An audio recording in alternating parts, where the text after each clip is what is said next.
নতুনভাবে ফিরছে সোনা। হ্যাঁ বন্ধুরা, অনুরাগের ছোঁয়ায় আগামী পর্বতে এগুলো দেখা যাচ্ছে যে কোম্পানিটা পরমা কিনে নিল এবং সেই কোম্পানিটা পরিষ্কার করতে লাগলো। পরিষ্কার করতে করতে হঠাৎই পরমার চোখে একটা ফাইলের নজরে এলো। ফাইলটা খুলে দেখলো সেখানে সুদীপার ফটো। সেটা নিয়ে পরমা প্রচণ্ড অবাক হয়ে গেল এবং বলতে লাগলো, এখানে সুদীপার ফটো কেন?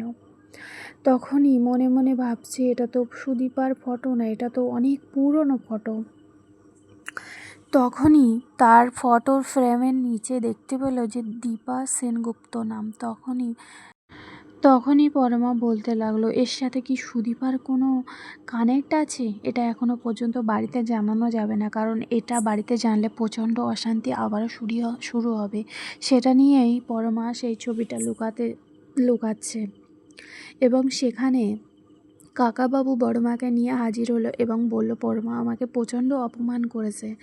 আর সেই মুহূর্তে পরমার হাত থেকে সেই কাগজটা পড়ে কাকামণির পায়ের ধারে যায় এবং পরমা বলল যে না, এখন কাউকে জানানো যাবে না, এই কাগজটা আমাকে কোনোভাবে তুলতে হবে। তখনই পরমা সেখানে বসলো এবং খুব সুন্দরভাবে কাগজটা তুলে নিল। আর সবাই ভাবছে যে না, কাকামণির পায়ের ধরে ক্ষমা চাইছে, এটাই ভেবেছে। তখনই সেখানে সুদীপা এসে হাজির হলো এবং সুদীপের সাথেও পরমা বাজে বাজে কথা বলল, কারণ সুদীপাকে জানানো যাবে না এখন এইসব ঘটনা।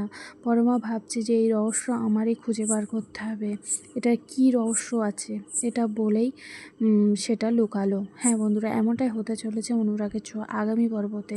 তা ভিডিওটি কেমন লেগেছে, ভালো লাগলে লাইক কমেন্ট শেয়ার করবে, আর চ্যানেলে নতুন হয়ে থাকলে চ্যানেলটি সাবস্ক্রাইব করে পাশে থাকবে। ধন্যবাদ সকলকে।